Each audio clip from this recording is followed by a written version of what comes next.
Mon père s'est moqué de moi et m'a dit de rester loin de sa fête parce que j'étais un raté. Maintenant, il me supplie, mais je lui ai donné la fin qu'il n'a jamais vu venir. J'ai 34 ans, je suis un homme, marié, avec 2 enfants, Noah, 8 ans, garçon, et Mia, 5 ans, fille. Nous vivons en dehors de Columbus, dans un quartier décent où je dirige mon entreprise de menuiserie. Je l'ai lancé à partir de zéro il y a 5 ans, après en avoir eu marre de travailler pour d'autres personnes qui s'attribuaient le mérite de mon artisanat. Je gagne environ 85 000 $ par an, et je suis sacrément bon dans ce que je fais. Meubles sur mesure, rénovation haut de gamme, le genre de choses pour lesquelles les riches paient cher. J'ai construit quelque chose de réel de mes propres mains pendant que ma famille regardait depuis les côtés, toujours prête à désapprouver. En grandissant, rien n'était jamais assez bien. Mon frère Jeff est devenu l'enfant d'or quand il est entré à la faculté de droit. Ma sœur Cathy a épousé Martin, un gestionnaire de fonds spéculatifs millionnaire, et n'a jamais manqué une occasion de rappeler à tout le monde qu'elle avait épousé plus haut. Pendant ce temps, j'étais le raté qui perdait son temps à l'école professionnelle. Papa était un cadre bancaire, maman, une agent immobilier, tous deux obsédés par le statut et les apparences. Ils me voulaient dans la finance ou, au moins, dans la vente, quelque chose dont ils pourraient se vanter dans leur country club. Le message est arrivé alors que je chargeais des outils dans mon camion. Je venais de déposer les enfants à l'école et je me rendais sur un chantier, une rénovation de 23 000 $ pour le propriétaire d'un restaurant local. J'ai consulté mon téléphone et j'ai vu la notification du groupe de discussion familiale intitulé « Fête de retraite de papa ». Je l'ai ouverte, m'attendant à des discussions sur la restauration ou la coordination des cadeaux. Au lieu de cela, j'ai reçu un coup de marteau dans la poitrine. « Ne viens pas à ma célébration de retraite », a écrit mon vieux. « Toute la famille ne veut pas de toi là-bas. Tu es une déception. » Juste comme ça. Pas d'adoucissement, pas d'explication, juste du mépris pur et non filtré de mon propre père. Je me suis appuyé contre mon camion, le lisant 2 fois pour être sûr de bien comprendre. Pendant des années, ils ont marché sur des œufs à propos de leur déception à mon égard. L'attention lors des dîners de vacances, les compliments ambigus sur le fait qu'au moins j'étais doué de mes mains, la façon dont ils traitaient Rachel, ma femme, comme si elle était une sorte de déclassement parce qu'elle est enseignante en maternelle, pas avocate d'affaires ou mariée à la richesse comme Cathy. Mais ce message, c'était de l'honnêteté cruelle et non filtrée. J'ai fait défiler vers le haut. Rien n'y menait. Juste des messages sur les détails du lieu et quelqu'un postant des serviettes monogrammées personnalisées. Puis cette bombe. J'ai répondu, tu as choisi tes amis du country club plutôt que ton fils. Ensuite, j'ai annulé la pièce personnalisée que je construisais en secret à un cadeau de retraite. Disons simplement qu'il aurait payé des milliers s'il avait été un vrai client.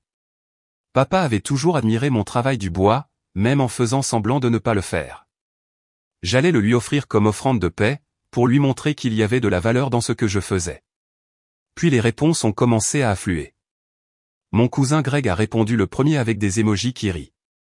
Puis Cathy, ma sœur, a écrit « Tu penses vraiment mériter d'être là après la façon dont tu as embarrassé la famille à Thanksgiving ?» Jeff, mon frère, l'avocat d'affaires que j'ai aidé à déménager 3 fois et à qui j'ai prêté 6 000 $ lorsqu'il était entre 2 emplois, s'est contenté d'aimer le message et est resté silencieux. Puis est arrivé le même, mon visage photoshopé sur un ouvrier du bâtiment avec une légende ratée de la famille en dessous, envoyée par mon oncle Dave. J'ai réellement ri, pas parce que c'était drôle, mais parce que cela confirmait exactement ce que je devais savoir.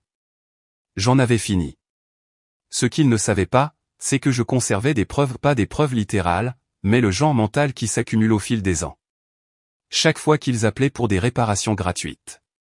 Chaque fois qu'ils me faisaient sentir comme le mouton noir parce que je ne recherchais pas un emploi en entreprise à 6 chiffres ou que je ne conduisais pas une BMW. Chaque événement familial où j'étais la cible des blagues pendant que je réparais leur terrasse gratuitement. Ils pensaient que j'allais bouder, peut-être venir m'excuser comme d'habitude. Pas cette fois. Ils avaient coupé le lien. Et j'avais des projets. Oh, j'avais des projets. Après ce groupe de discussion, je n'ai plus dit un mot. Pas dans le groupe. Pas à mon père. Pas à qui que ce soit dans cette famille. Je les ai laissés avoir leur moment. Je ne les ai pas bloqués ni supprimé le fil. Je voulais qu'ils me voient en ligne, actif, vivant ma vie. Je voulais qu'ils se demandent.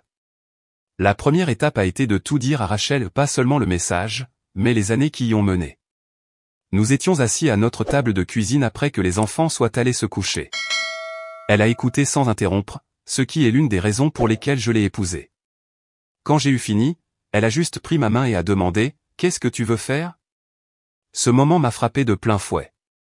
La plupart des gens de ma famille n'auraient jamais eu personne pour les soutenir, quoi qu'il arrive. J'avais ça, et j'en avais pris pour acquis tout en cherchant l'approbation de personnes qui ne me la donneraient jamais. Je veux leur montrer ce qui se passe quand ils perdent la seule personne qui se souciait vraiment de plus que des apparences, ai-je dit. J'avais déjà bâti une solide réputation localement, mais mon nouveau marketing l'a fait passer à un niveau supérieur. Les clients qui étaient sur la touche depuis des mois ont soudainement voulu réserver avant que je ne sois indisponible. Nous nous sommes donc mis au travail cette nuit-là. J'ai appelé mon ami Derek, qui dirige une agence de marketing numérique, et lui ai demandé de m'aider à relancer mon entreprise de menuiserie. Pas juste un site web basique avec mon numéro, mais des photographies professionnelles de mon travail, des témoignages de clients, un système de réservation approprié, le tout. Cela m'a coûté 4 800 $. Mais en 2 mois, j'étais réservé 3 mois à l'avance. Le présentoir n'était qu'un test.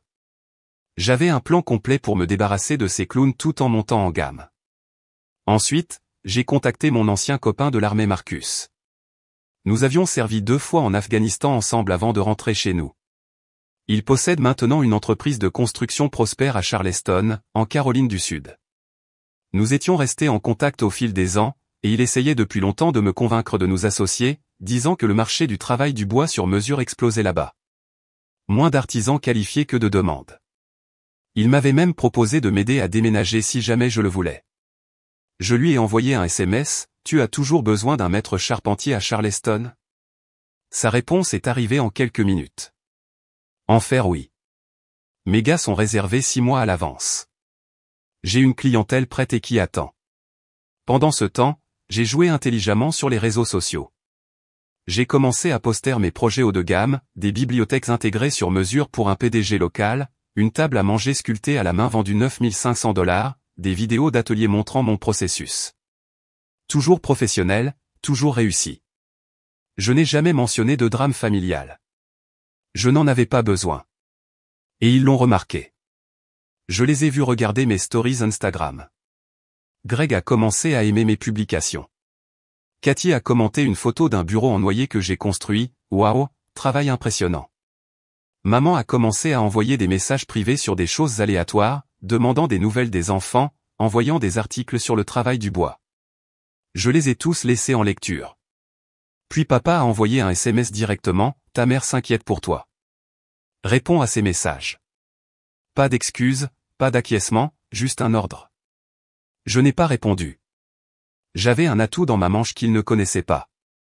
Puis vint mon ancien patron, Kevin Barnes. J'ai travaillé avec lui dans un atelier de meubles il y a des années. Il n'a jamais oublié comment je l'avais aidé à terminer un travail urgent pour le maire lorsque l'atelier était sur le point de perdre son plus gros client. Kevin était devenu l'un des designers de meubles les plus respectés du Midwest. Il avait même sa propre émission de télévision maintenant.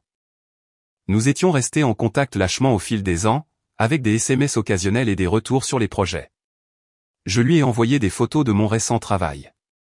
Il m'a appelé le lendemain. « Ronan, c'est de la haute qualité. Pourquoi ne le montres-tu pas ?» Nous avons parlé pendant 1 heure. À la fin, il m'avait proposé une apparition dans son émission et une introduction à son distributeur, qui recherchait des pièces artisanales. Juste comme ça, j'avais une plateforme nationale potentielle et un canal de distribution. 2 semaines après le SMS de papa, mon frère Jeff a appelé. Comme je n'ai pas répondu, il a laissé un message vocal. « Salut, la retraite de papa est samedi prochain. Maman demande si tu viens toujours. Fais savoir à quelqu'un, d'accord ? » Je n'ai pas rappelé. Je les ai laissés transpirer. Environ 3 semaines après l'incident du SMS, je chargeais après avoir terminé une bibliothèque intégrée pour un professeur d'université quand mon téléphone a sonné. C'était mon cousin Trevor, pas l'un de ceux du groupe de discussion. Il avait déménagé à Seattle il y a des années après une dispute avec l'oncle Dave au sujet d'une dette qu'il n'avait jamais remboursée. Nous étions restés en contact par SMS occasionnel au sujet du football et de la pêche. « Mec, qu'est-ce qui se passe avec toi et l'oncle Richard ?» a-t-il demandé dès que j'ai décroché. Je lui ai raconté la version courte, le SMS, les réponses, les années d'être traité comme l'échec familial. Trevor est resté silencieux une minute, puis il a dit, tu sais qu'ils parlent de tout le monde derrière leur dos, n'est-ce pas? Même de Saint-Geoffrey. Cela a attiré mon attention. Qu'est-ce que tu veux dire? Il a ri, mais ce n'était pas un rire joyeux. Ton père était chez mes parents le mois dernier. J'étais en ville et je les ai entendus, lui et mon père, parler. Il se plaignait que l'entreprise de Jeff ait des problèmes et qu'il ait dû l'aider pour la compte de sa maison. Il a dit quelque chose comme, au moins, Ronan se tient sur ses propres pieds, même s'il ne fait que manier un marteau. Cela m'a frappé comme un camion. Il y a plus, a continué Trevor. Ta mère déteste apparemment le mari de Cathy, Martin. Elle l'appelle le sale prétentieux derrière leur dos. Et écoute ça, la raison pour laquelle ils organisent cette grande célébration de retraite, ton père n'a pas choisi de prendre sa retraite. La banque l'a poussé dehors, quelque chose à propos de restructuration, mais mon père a dit qu'il y avait des rumeurs d'irrégularité comptable dans son département. Après l'appel de Trevor, je me suis assis dans mon camion pendant un long moment, à réfléchir. Toutes ces années, j'avais pensé être le mouton noir. Il s'avère que toute la famille n'était qu'une façade, un château de cartes bâti sur des mensonges.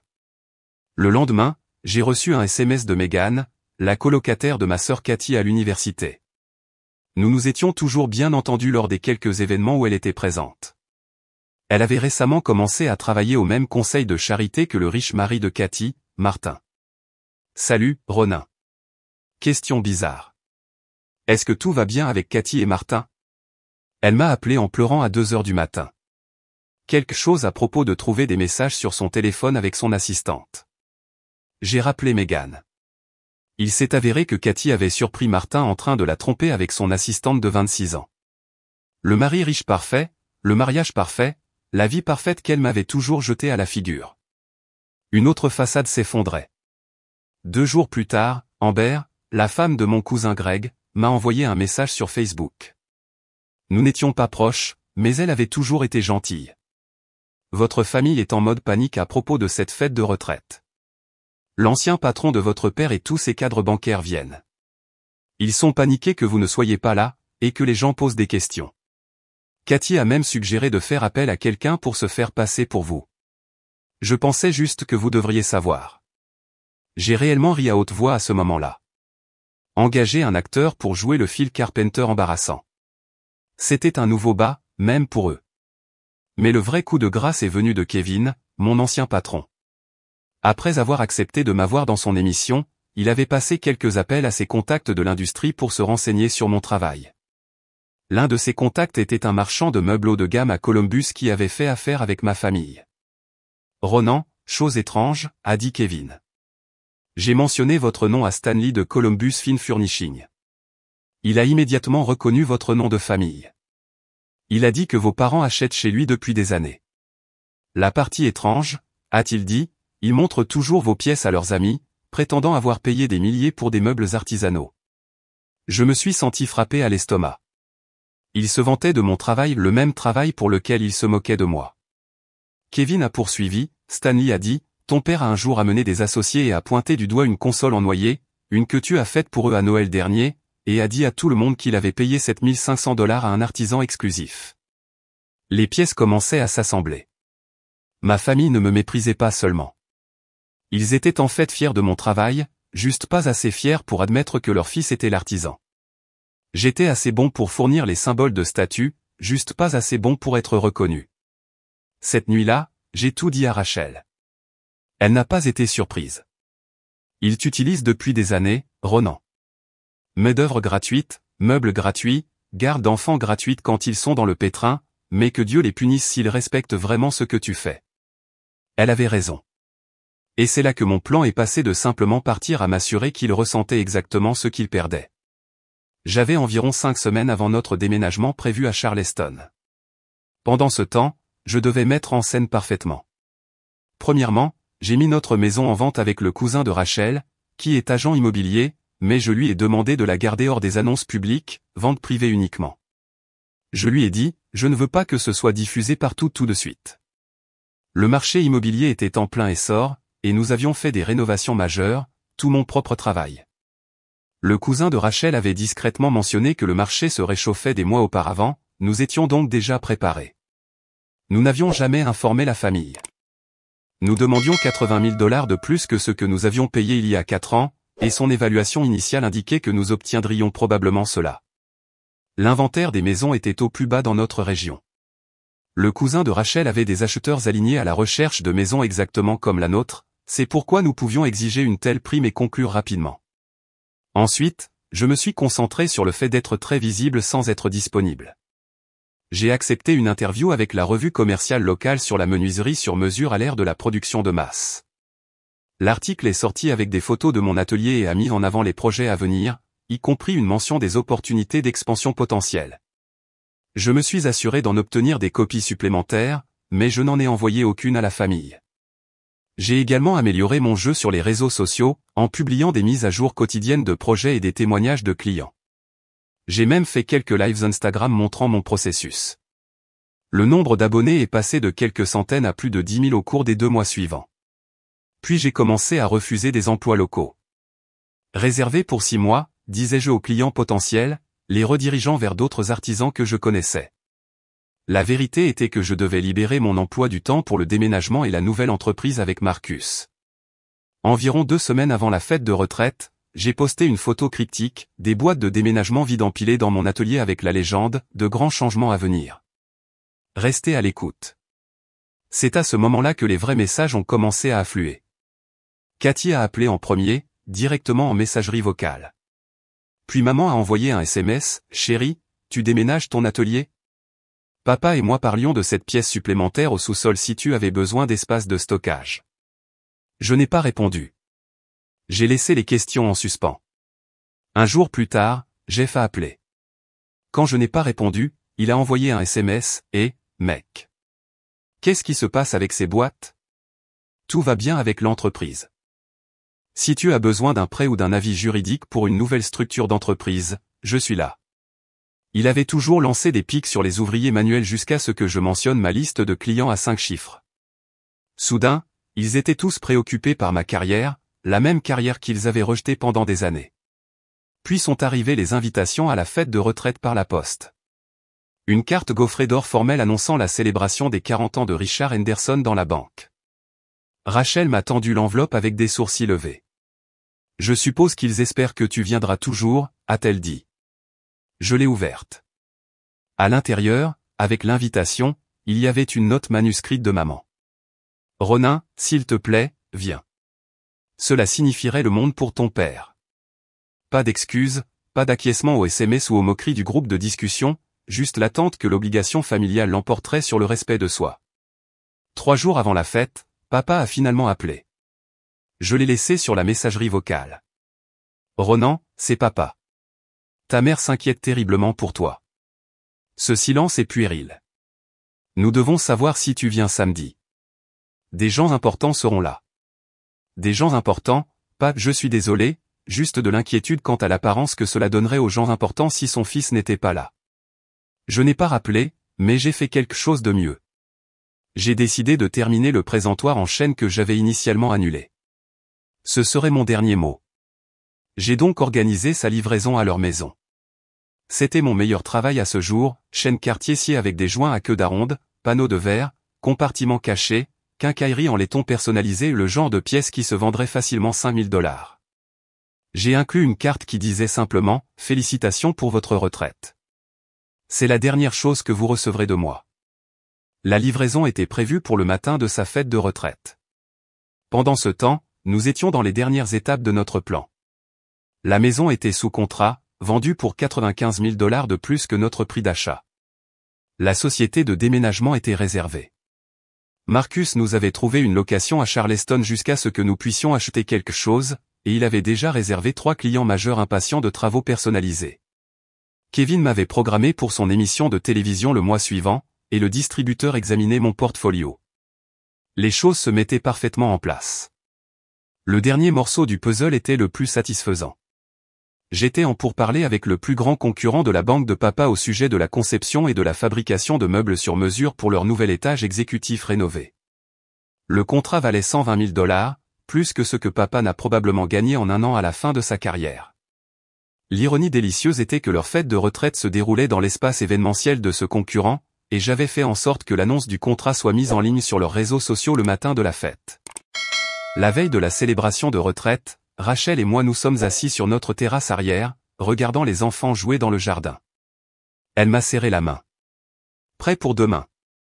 J'ai hoché la tête, plus que prêt. Le matin de la fête de retraite de papa.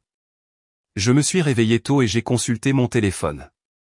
La banque concurrente avait publié comme prévu, un communiqué de presse annonçant leur projet de rénovation, mettant en avant le célèbre artisan local Ronan Henderson comme l'artisan sélectionné pour les meubles de leur suite exécutive. Ils ont inclus des photos de mes travaux précédents et une citation de leur PDG sur l'investissement dans les talents artisanaux locaux. La banque m'a tagué dans la publication. C'est ainsi que la moitié des invités ont été informés avant même d'arriver. J'ai pris des captures d'écran et j'ai attendu. À 9h37, la caméra de sécurité de mon atelier a signalé un mouvement. Les livreurs chargeaient le présentoir en chaîne sur leur camion, exactement à l'heure. À 10h15, Rachel est entrée dans l'atelier où je terminais quelques petits projets. « Ta mère a appelé 3 fois ces 10 dernières minutes », a-t-elle dit, levant son téléphone. « Dois-je répondre ? » « Pas encore », ai-je répondu. À 11h22, la société de livraison a envoyé une confirmation, colis livré et signé par Richard Henderson. Puis la tempête a frappé. Maman a appelé encore, 7 fois de suite. Papa a appelé 2 fois. Cathy a envoyé un SMS, mais qu'est-ce que diable, Ronin? Papa pleure. Que as-tu fait? Jeff était plus direct. Réponds à ton fichu téléphone. C'est allé trop loin. J'ai éteint mon téléphone et j'ai passé l'après-midi à jouer avec les enfants au parc.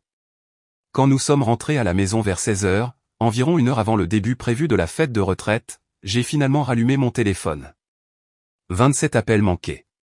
43 messages textes, la plupart de la famille, mais certains d'amis de la famille et même quelques collègues de papa.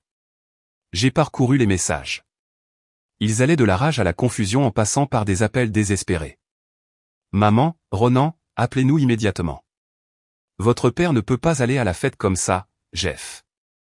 Depuis combien de temps parles-tu à First National? Savais-tu à quoi cela ressemblerait? La carrière de papa se termine dans l'humiliation. Cathy, le présentoir est magnifique, mais la carte était cruelle. Maman ne peut pas arrêter de pleurer. Rappe-moi. Martin est parti hier, et je ne peux pas gérer une autre crise. Oncle Dave, tu es allé trop loin, gamin. Le sang est le sang. Le plus intéressant venait du patron de papa, Walter Prescott. Ronan, Walter Prescott ici. Très impressionné par votre travail par l'intermédiaire de First National. Je ne réalisais pas que vous étiez le fils de Richard. Je voudrais discuter d'opportunités potentielles. J'ai montré les messages à Rachel. Elle les a parcourus et m'a regardé. Ils ne comprennent toujours pas, n'est-ce pas? Ils ne sont pas contrariés de t'avoir blessé. Ils sont contrariés d'avoir l'air mal devant leurs amis. Elle avait raison. Pas un seul message ne contenait d'excuses sincères pour la façon dont il m'avait traité. Tout était une question de réputation. À 17h30, alors que la fête de retraite commençait, j'ai finalement répondu, pas individuellement, mais dans le groupe de discussion familiale où tout avait commencé. Vous avez tous maintenant vu l'annonce et reçu mon cadeau. Considérez ceci comme ma réponse à la fête de retraite. Non, je ne serai pas là pour jouer le rôle du beau-fils dans votre performance de la famille parfaite. Pendant des années, vous m'avez traité comme une honte tout en vous vantant secrètement de mon travail auprès de vos amis. Vous m'avez appelé pour des travaux gratuits tout en vous moquant de mon choix de carrière. Vous m'avez expulsé de la famille quand c'était pratique. Et maintenant, vous voulez que je revienne parce que cela fait mauvaise impression si je ne suis pas là. Voici ce que vous devriez savoir, je déménage à Charleston la semaine prochaine. J'ai vendu la maison. J'ai signé des contrats valant plus que ce que papa a gagné dans sa dernière année.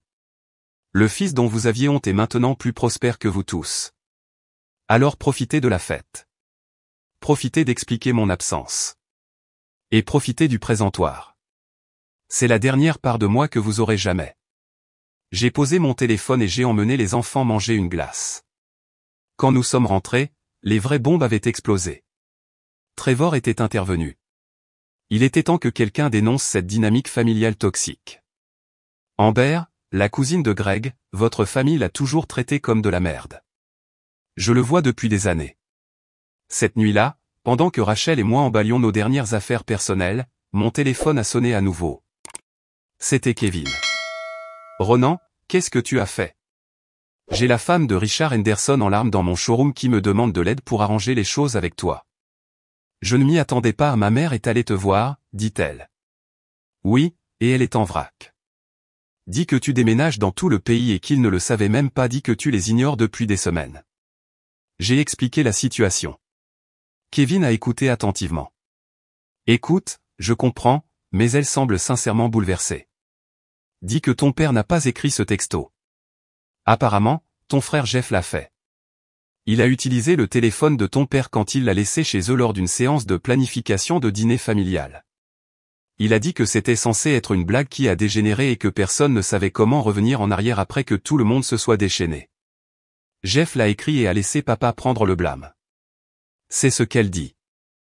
Honnêtement, elle est tellement bouleversée, je la crois. Elle a apporté des photos de ton enfance, des photos de ton père à la vitrine de menuiserie de ton lycée.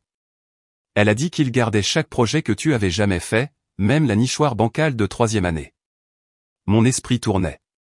Jeff avait commencé ça. L'enfant d'or avait usurpé l'identité de notre père pour m'exclure, puis avait laissé le blâme retomber sur papa. Cela avait un sens tordu. Jeff avait toujours été jaloux de toute attention que je recevais. Avait toujours besoin d'être le préféré. Mais cela ne changeait rien au fait que personne ne s'était dressé pour moi.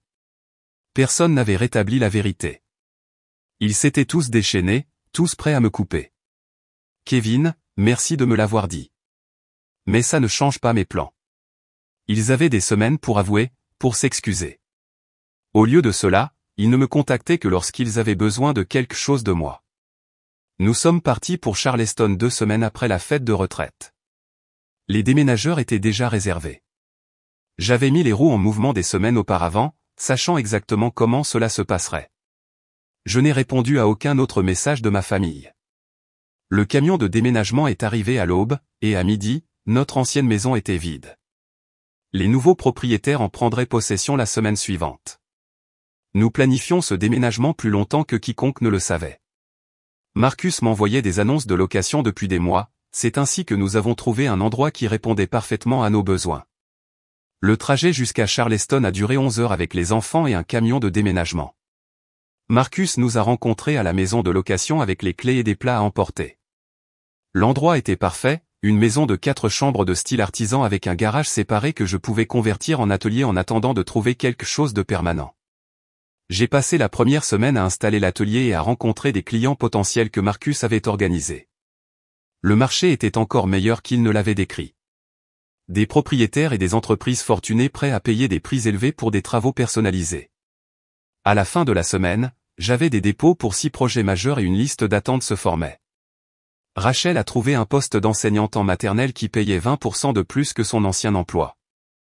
Les enfants se sont rapidement adaptés. Noah a rejoint une ligue de baseball, et Mia a trouvé un studio de danse qu'elle aimait. Nous construisions une nouvelle vie pièce par pièce. Puis, exactement 2 semaines après notre déménagement, j'ai reçu un SMS de Trevor. Attention, cousin. Jeff a été viré. Quelque chose à propos de fonds clients et de dettes de jeu. Tes parents paniquent. Je n'ai pas répondu, mais j'ai fait quelques recherches. Effectivement, le cabinet d'avocats de Jeff avait un communiqué de presse annonçant son départ et rassurant les clients sur la sécurité de leur compte. En lisant entre les lignes, c'était clairement de la gestion de crise. 3 jours plus tard, Cathy a appelé.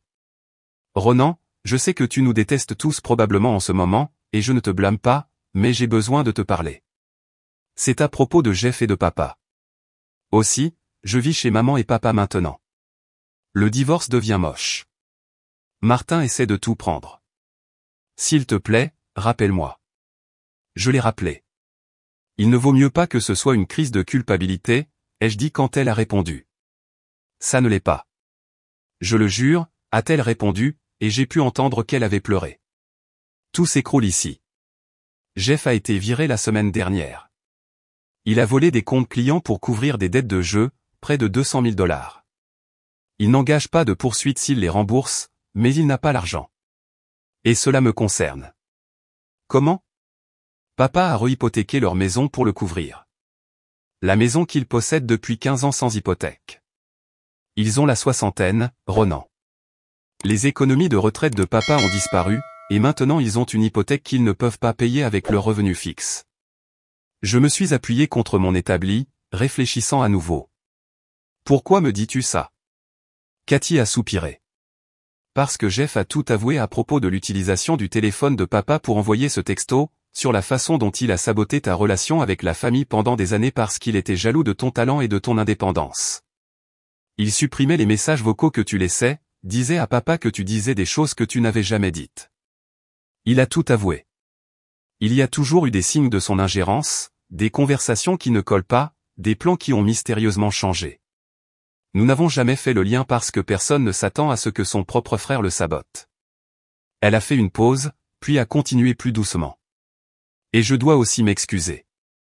Pendant des années, j'ai baissé le nez sur toi parce que tu n'as pas suivi le chemin que nous étions censés prendre. J'ai épousé Martin parce qu'il avait de l'argent et du statut, pas parce que je l'aimais. J'exhibais ma grande maison et mes vacances. Je me comportais comme si j'étais meilleur que toi. Maintenant, regarde-moi, divorcé, fauché, vivant dans la chambre d'amis de mes parents pendant que les avocats de mon ex-mari tricheur essaient de prendre ce qu'il me reste. Une partie de moi se sentait justifiée, mais une autre partie se sentait malade. Et vous tous, vous l'avez cru? Personne ne s'est jamais demandé pourquoi j'arrêtais soudainement d'appeler ou de dire des choses blessantes. Nous aurions dû, a-t-elle admis. Après ton départ, beaucoup de choses ont commencé à avoir du sens. Le timing des malentendus. Comment Jeff semblait toujours être le messager lorsqu'il y avait du drame entre toi et papa. Nous étions aveugles, et nous avions tort. Je n'ai rien dit pendant un long moment. Finalement, j'ai demandé, qu'est-ce qu'ils veulent de moi, Cathy? De l'argent, ils ne savent pas que je t'appelle, a-t-elle dit rapidement. Mais ils vont perdre la maison, Ronan. Maman est en vrac. La santé de papa décline à cause du stress. Ils ont commencé à vendre des meubles pour payer les hypothèques, y compris tes meubles. J'ai pensé aux pièces qu'ils prétendaient coûter des milliers. L'ironie n'a pas échappé à mon attention. J'ai besoin d'y réfléchir, ai-je dit. Finalement, je te rappellerai. J'y ai réfléchi longuement et durement. Je voulais qu'ils comprennent ce qu'ils avaient mal fait. Vraiment le comprendre, pas seulement s'excuser parce qu'ils avaient besoin de quelque chose de moi. Et je voulais que Jeff affronte les conséquences pour une fois dans sa vie. Le lendemain, j'ai rappelé Cathy. J'ai besoin de parler à tout le monde. Organiser un appel vidéo, toi, maman, papa et Jeff. Ce soir à 20h. À 20h précise, l'écran de mon ordinateur s'est rempli de leurs visages. Ils avaient l'air terribles. Ronan, a commencé maman. Nous sommes tellement désolés. Je l'ai coupé. Je ne veux pas d'excuses pour l'instant. D'abord, je veux la vérité. Jeff, dis-moi exactement ce que tu as fait. Tout. Jeff a dégluti difficilement. J'ai utilisé le téléphone de papa pour envoyer ce texto sur la fête de retraite. J'ai vu tout le travail que tu mettais dans ce présentoir. J'ai entendu que tu préparais quelque chose de spécial. J'étais jaloux. Tu as construit quelque chose de réel selon tes propres termes. J'étais noyé sous les prêts étudiants et je détestais mon travail et je jouais pour ressentir quelque chose. Quand tout le monde a ri du texte, j'étais trop lâche pour admettre ce que j'avais fait. Quoi d'autre, ai-je insisté. Au fil des ans, j'ai supprimé des messages vocaux. J'ai dit à papa que tu avais dit des choses que tu n'avais pas dites. J'ai convaincu maman que tu étais trop occupé pour les événements familiaux alors que tu avais en fait dit que tu essaierais de venir. J'ai creusé un fossé entre toi et la famille pendant des années. Papa avait l'air sidéré. Maman pleurait silencieusement. Et maintenant, tu as volé des clients et entraîné nos parents dans ton désordre, ai-je dit froidement. Jeff hocha la tête misérablement. J'ai tourné mon attention vers Cathy. Et toi? Toutes ces années à te croire supérieur à moi et à Rachel. Elle s'essuya les yeux. J'étais insécure. J'avais besoin que tout le monde pense que j'avais réussi. Pendant tout le temps où j'exhibais ma vie parfaite, il me trompait avec la moitié de son bureau. Maintenant, il ne me reste rien. Pas de pension alimentaire à cause du contrat prénuptial. J'étais trop stupide pour lire attentivement. Tous ces vêtements de designer et ces vacances de luxe, et j'ai moins d'économie que toi. J'ai laissé le silence planer un instant. Voici ce qui va se passer. Jeff, tu vas chercher de l'aide pour ton addiction au jeu. De l'aide réelle, pas juste des promesses. Tu vas travailler et rembourser chaque centime à maman et papa, même si cela prend des années. Il hocha la tête. Maman, papa, je ne vous donne pas d'argent, mais je vous offre autre chose. Je viens de signer un bail pour un atelier plus grand ici à Charleston. La location que nous occupons a une suite pour invités au-dessus du garage. Vous pouvez déménager ici, vivre dans cet espace, gratuitement, pendant que vous réfléchissez à vos prochaines étapes. Ils m'ont regardé sous le choc, mais j'ai continué. Il y a des conditions. Ce n'est pas un tour gratuit. Papa, tu as des compétences de ta carrière bancaire. Tu vas m'aider avec la partie commerciale de mon entreprise, comptabilité, contrat, gestion de clients. Maman, tu as de l'expérience immobilière. Tu vas nous aider à trouver une maison permanente ici, puis travailler avec mon designer pour mettre en scène et photographier mes pièces pour le marketing. Tu veux que nous travaillions pour toi, demanda papa, l'air confus. Non, ai-je dit. Je veux que vous arrêtiez d'être un poids mort. Attendez. Si vous voulez revenir, gagnez-le. Maman pleurait ouvertement. Maintenant, nous avons tout gâché. Je sais que cela prendra du temps. Non, ai-je convenu. Tu ne le sais pas. Mais je ne fais pas ça pour vous. Je le fais pour mes enfants qui méritent de connaître leurs grands-parents, et je le fais pour moi parce que porter la colère est épuisant, et j'ai de meilleures choses à construire avec cette énergie. J'ai regardé Cathy. Tu es la bienvenue aussi, si tu veux. Il y a une chambre d'amis, mais la même chose. Tu travailles, tu contribues. Plus de condescendance envers Rachel ou ce que nous faisons. Elle hocha la tête, les larmes coulant sur son visage. J'aimerais bien, et je promets que j'ai appris ma leçon. L'appel s'est terminé par des plans provisoires et des remerciements émus. Après avoir raccroché, Rachel m'a serré dans ses bras. Tu es une meilleure personne qu'il ne le mérite, a-t-elle dit doucement. Peut-être, ai-je répondu. Ou peut-être que je sais simplement la valeur de construire quelque chose pour durer. 6 mois plus tard, mes parents se sont installés dans la suite pour inviter au-dessus de notre garage. Papa a appliqué son expertise bancaire à l'entreprise, gérant nos finances et obtenant un prêt pour petites entreprises pour l'expansion de l'atelier. Maman a utilisé son expérience immobilière pour nous trouver une maison d'artisan centenaire avec un terrain pour un véritable atelier et a commencé à mettre en scène mes meubles pour des photos professionnelles. Cathy a emménagé dans notre chambre d'amis après que son divorce d'avec Martin l'ait détruite financièrement. Son ex-mari gestionnaire de fonds spéculatifs a obtenu presque tout grâce au contrat prénuptial qu'elle avait signé, la laissant humiliée lorsqu'il a rapidement installé sa jeune assistante dans le manoir que Cathy avait décoré. Elle a trouvé du travail dans un cabinet de design local et a commencé à commercialiser des meubles haut de gamme, y compris les miens. La femme qui se moquait autrefois de mes coups de marteau montrait maintenant fièrement mon portfolio à ses clients. L'entreprise prospérait au-delà des attentes. Mon apparition télévisée avec Kevin s'est transformée en une apparition régulière semi-invitée. Le contrat avec First National Bank a conduit à 3 autres clients d'entreprise. J'ai embauché 4 artisans avec Marcus et moi supervisant les opérations dans les 2 villes. Jeff a gardé ses distances. Il a travaillé, remboursé ses dettes et n'a jamais demandé pardon. C'était suffisant. Le changement le plus profond s'est produit avec papa. Un soir, en examinant des factures, il a admis qu'il n'avait jamais compris mon art avant de le voir de près. Il a avoué avoir gardé pendant des années dans son portefeuille un article de journal de ma compétition de menuiserie au lycée, cachant sa fierté parce qu'elle ne correspondait pas à sa conception du succès. Papa a progressivement découvert son propre talent pour la création de pièces petites et complexes et a commencé à enseigner le travail du bois à Noah le samedi matin. Lorsque des membres de la famille élargie ont rendu visite pour Thanksgiving, papa a ouvertement fait l'éloge de mon entreprise devant eux.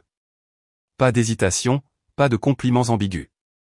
Plus tard, maman a révélé que papa s'asseyait secrètement dans la cabane dans les arbres que j'avais construite adolescent, la trouvant comme le seul endroit où il pouvait vraiment se détendre.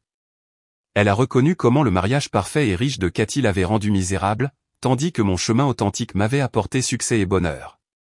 3 semaines après Thanksgiving, la publication Instagram de Kevin a révélé qu'il nous avait appelés Henderson et Fils Meubles Fins dans un article pour le magazine Artisan Woodworker. Bien que nous n'ayons pas discuté d'ajouter papa au nom de l'entreprise, j'ai décidé de rendre cela officiel à la condition que les apparences et la recherche de statut soient définitivement derrière nous. La poignée de main formelle avec papa signifiait plus que tout contrat d'entreprise qu'il avait signé dans sa carrière bancaire. Le lendemain matin, j'ai annoncé la formation officielle de Henderson et Fils meuble fin à la famille.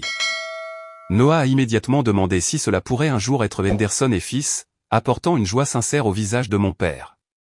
Drôle comme les gens qui m'ont ignoré ont fini par construire leur vie autour de la mienne.